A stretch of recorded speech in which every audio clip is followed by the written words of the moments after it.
Hello, I'm Nikoli, and today I'd like to talk to you about some work we've been doing in the Scalable Parallel Computing Lab on using clairvoyance, about more soon, to optimize distributed machine learning I/O, that is, the data ingestion process when training deep neural networks. And I want to say at the outset that there is far more work here than I have time to talk about, so if you want all the details, please do check out our paper. I'd also like to acknowledge my wonderful co-authors, as well as Mark Sneer, with whom some early discussion helped inspire this line of research. Now, without further ado, let's jump right in. You want to train a deep neural network. Common problem these days, everyone seems to want to. So you're going to grab a GPU or other accelerator, load your neural network onto this, and then we're going to do data parallel training. So you're going to replicate your deep neural network across many GPUs or other accelerators. And you're going to have a shared parallel file system that every accelerator can access. And this is an assumption we're going to make throughout this work. And on your parallel file system lies the dataset that you're going to use for training. And then training basically proceeds as follows. First, you'll randomly sample a mini batch without replacement, mind you. Split it up among your accelerators and transmit the data to them. Then you do forward propagation, you do backward propagation, and finally you do this global gradient update in which you synchronize the local weights on each accelerator. And then in the next iteration, you'll randomly sample, again without replacement, a new mini batch and repeat the process until you've seen every sample in your dataset exactly once. And this constitutes an epoch. And then you'll do many passes or epochs over your dataset and repeat this process until your neural network has converged and learned to recognize cats or whatnot. Now, this is the standard approach for training deep neural networks. It's basically the same whether you're training a CNN for image classification or a transformer for natural language understanding, and so on. But now let's think, what are the bottlenecks here in this process? The first is compute, that is the forward and backward propagation that you do on each accelerator. This has had a lot of great work recently. We have high-performing accelerators, such as GPUs or TPUs. We have well-optimized libraries providing core primitive operations. And we also have higher-level compilers or other optimizing frameworks for deep learning. And this is just a non-exhaustive list. So compute is in a pretty good situation. Next bottleneck is communication. That is this global gradient update. And for this, there's also been a lot of great work. We have high-performance interconnects, and we also have well-optimized communication libraries for this process. So again, things are good for communication. Lastly, we have I/O. That is the process of getting our data samples from the parallel file system to the accelerators where they can be used for training. And for this, frameworks like TensorFlow or PyTorch have data loading utilities. There are tricks like data sharding, and also dedicated libraries like Dolly or LBAN that include I/O optimization primitives. Nevertheless, we observe, for example, when training at large scale with PyTorch, I/O overheads up to or sometimes even greater than 85% of training time. So I/O is not in a good situation. And there are several reasons for this. For example, all the great work that has been done and is continuing to be done on optimizing compute and communication has shifted the bottleneck in training from these parts to I/O. Also, on many supercomputers, the parallel file system that we have is actually not well designed for the sorts of I/O access patterns that we see in deep learning. There's also issues of contention and noise in the network and on the file system and even on the individual compute nodes. And to really see what this I/O bottleneck is like, let's just do a quick back of the envelope calculation. Suppose you want to train ResNet 50 on ImageNet 1K, a common benchmark problem, for example, in the MLPerf benchmark. ImageNet 1K is about 150 gigabytes and consists of about 1.3 million images. And if you look at recent results on MLPerf, if you use 1A100, it can process about 2.9 thousand samples per second, which, if you work it out, necessitates about 333 megabytes per second of random access I/O throughput in order for this GPU to train at its full training throughput. Now, we have just a handful of GPUs. This is pretty easy to satisfy, but we're rarely training with only a handful of GPUs. We may be using tens of GPUs, we may be using thousands or even tens of thousands of GPUs. And the I/O throughput requirements for these is just unsustainable. There are some tricks. For example, you can use lots and lots of SSDs, but again, this is unsustainable, especially for big data sets and large numbers of GPUs. Many works for smaller data sets will just cache the entire data set in RAM on every single compute node. Again, this is unsustainable. This is only going to get worse as our accelerators get faster, necessitating even more I/O throughput. But also, for large scientific problems like CosmoFlow, the I/O requirements are even more intense. So to address this, we introduced NoPFS, or NoPFS, depending on how you'd like to pronounce it, the Near Optimal Prefetching System, which is an I/O middleware that optimizes the entire distributed I/O process for training.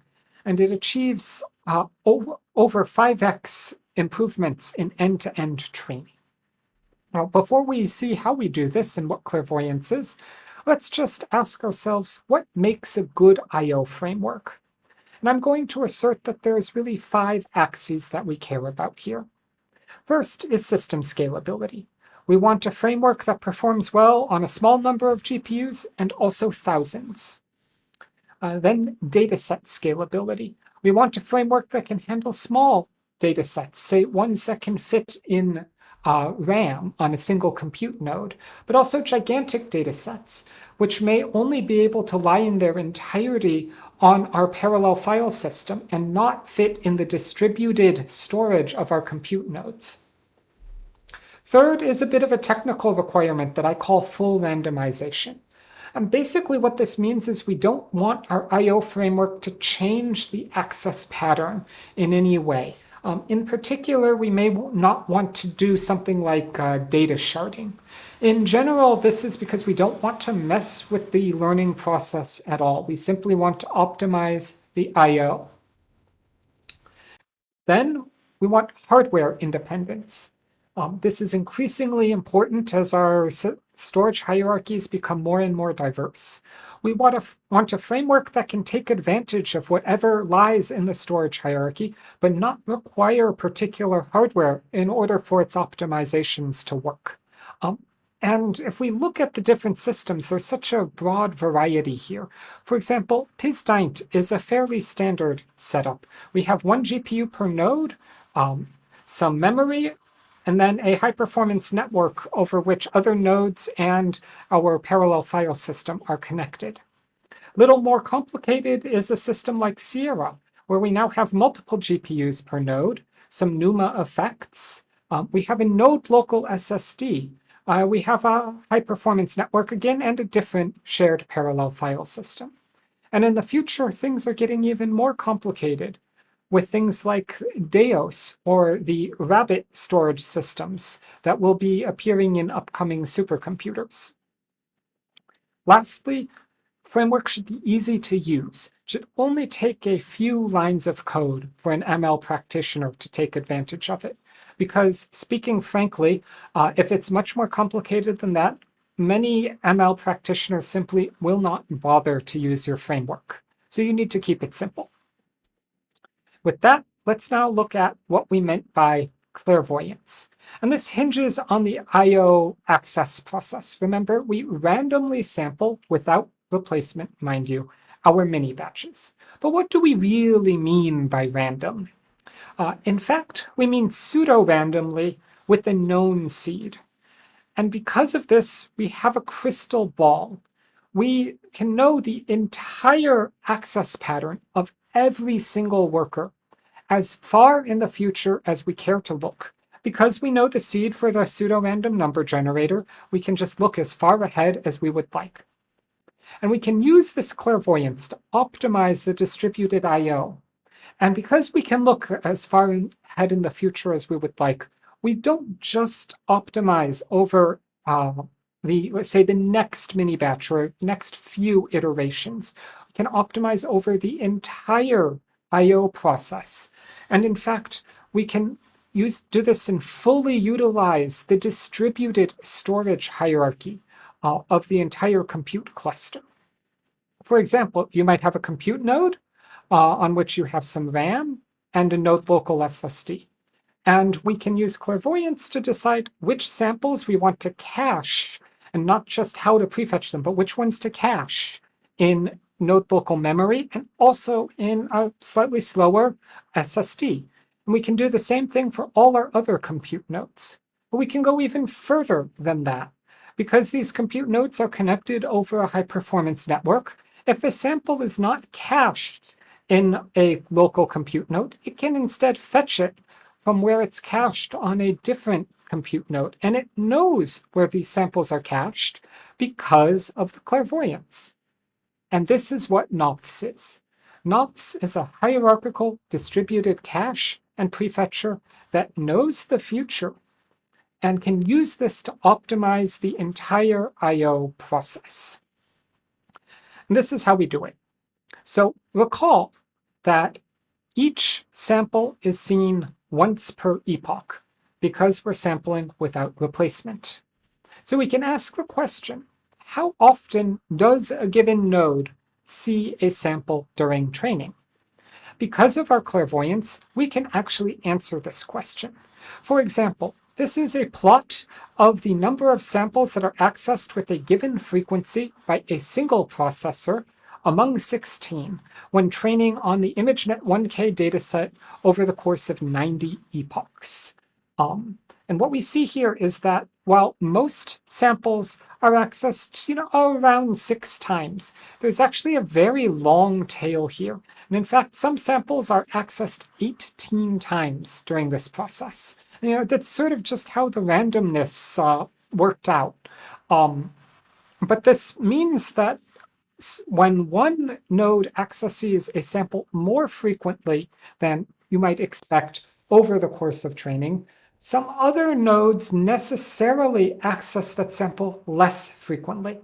And this induces a disparity in accesses. So we can use this to decide which nodes are most profitable to cache a sample on. We can walk through exactly how this works. So we start with our pseudo-random number generator, seed, and from this we generate the entire access stream. Then we compute these access distributions for all of our processes.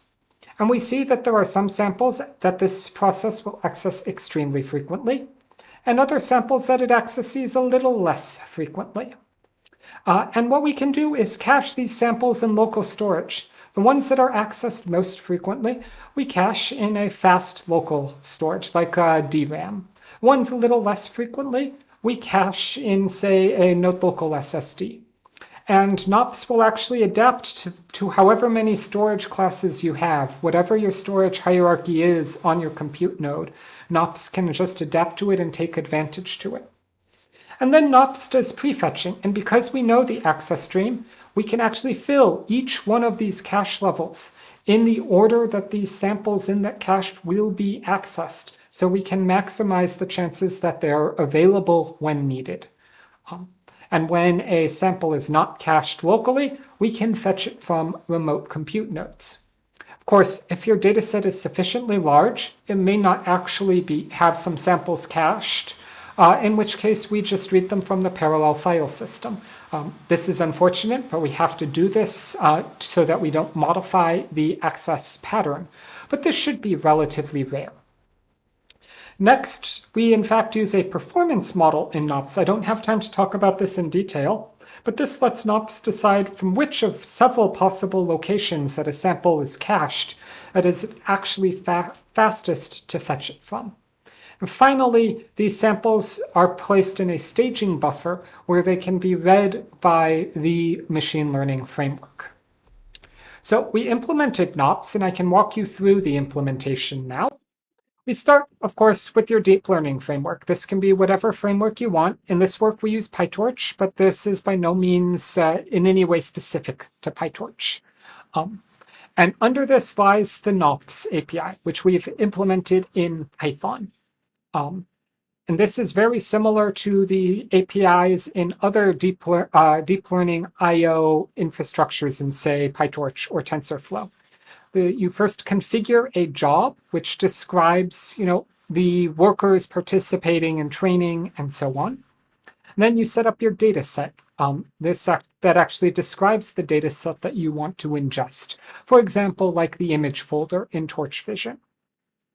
And then data itself is presented through an asynchronous producer with an interface of just a simple iterator, much like standard data loaders, which can either go directly to the deep learning framework or to an external data augmentation framework, and then to the deep learning framework.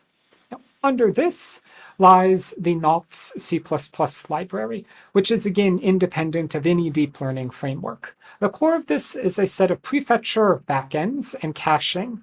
And around this, we have some infrastructure, for example, a configuration manager that identifies the storage hierarchy on your cluster and the performance of each hierarchy, as well as the random sampler that produces the access sequence in these distributions.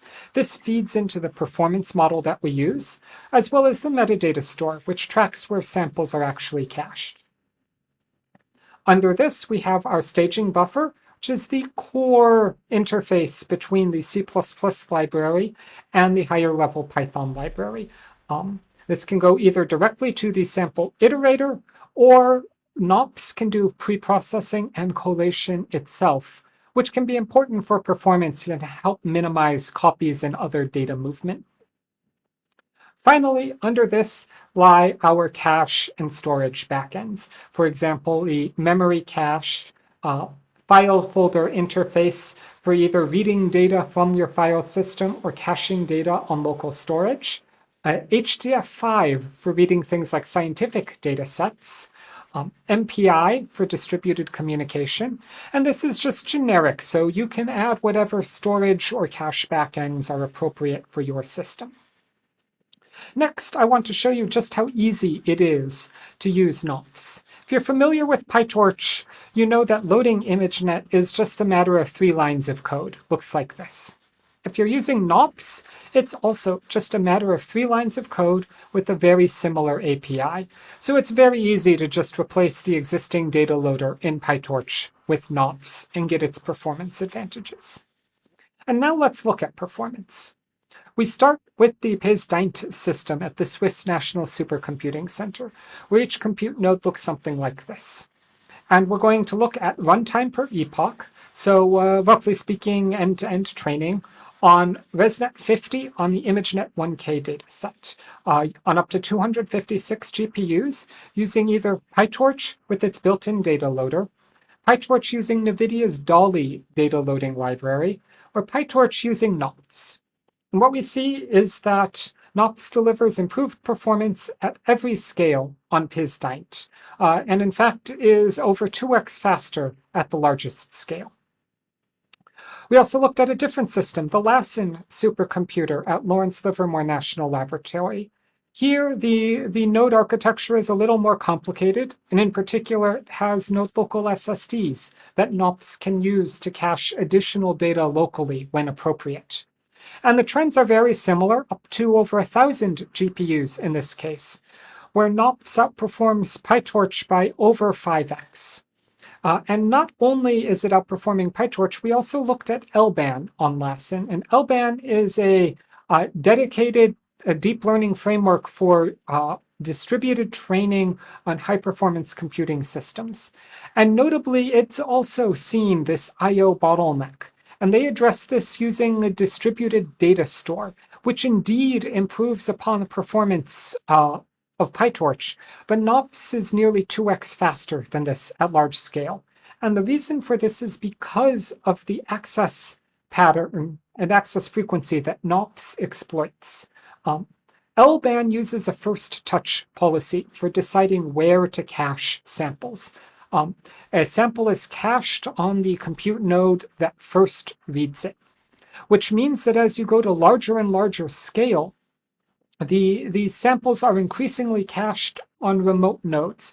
So you're constantly reading samples over the network. Now, this is better than reading them from the parallel file system, but you can still improve by analyzing the access distribution and caching the frequently used samples on the compute nodes where they will be frequently accessed.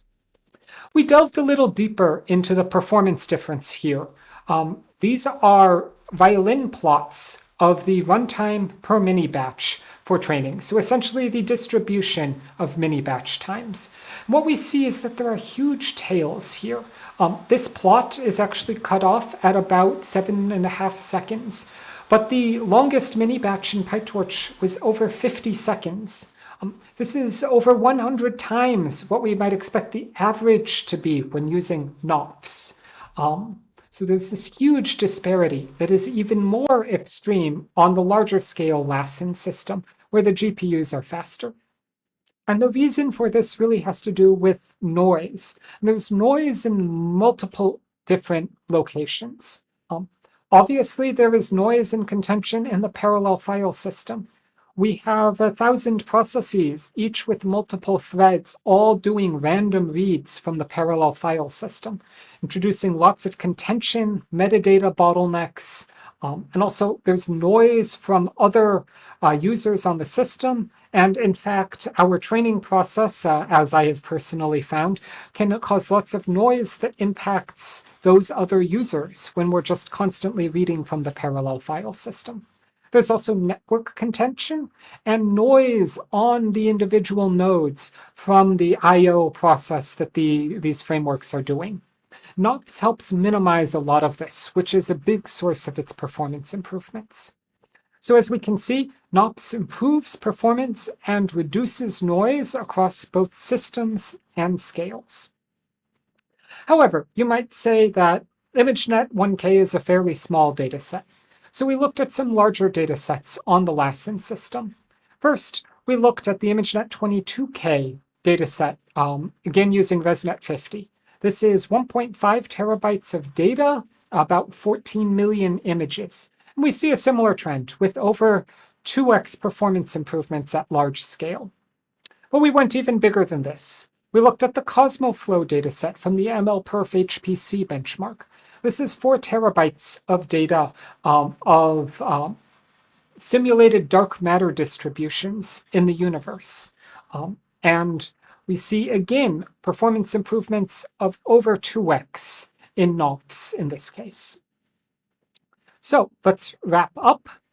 NoPFS is a hierarchical distributed cache and prefetcher that knows the future and can use this to optimize the entire distributed I/O process. Now, earlier in the talk, I mentioned that there are 5 criteria that we want an I/O framework to satisfy. And as we've seen, NoPFS satisfies all of these. It scales from a small number of GPUs to over 1,000 GPUs. It scales from smaller datasets like ImageNet to large datasets like CosmoFlow. It does not change the access pattern. In fact, you can check the paper. We train ResNet 50 on ImageNet to state-of-the-art convergence. It works across different systems. For example, the P-Stein system versus the LASSIN, which has local SSDs, and so on. And finally, it's easy to use. It's just 3 lines of code in order to make use of NoPFS. Now, if you are any additional interest, feel free to check out our paper or look at our GitHub. And thank you for your attention.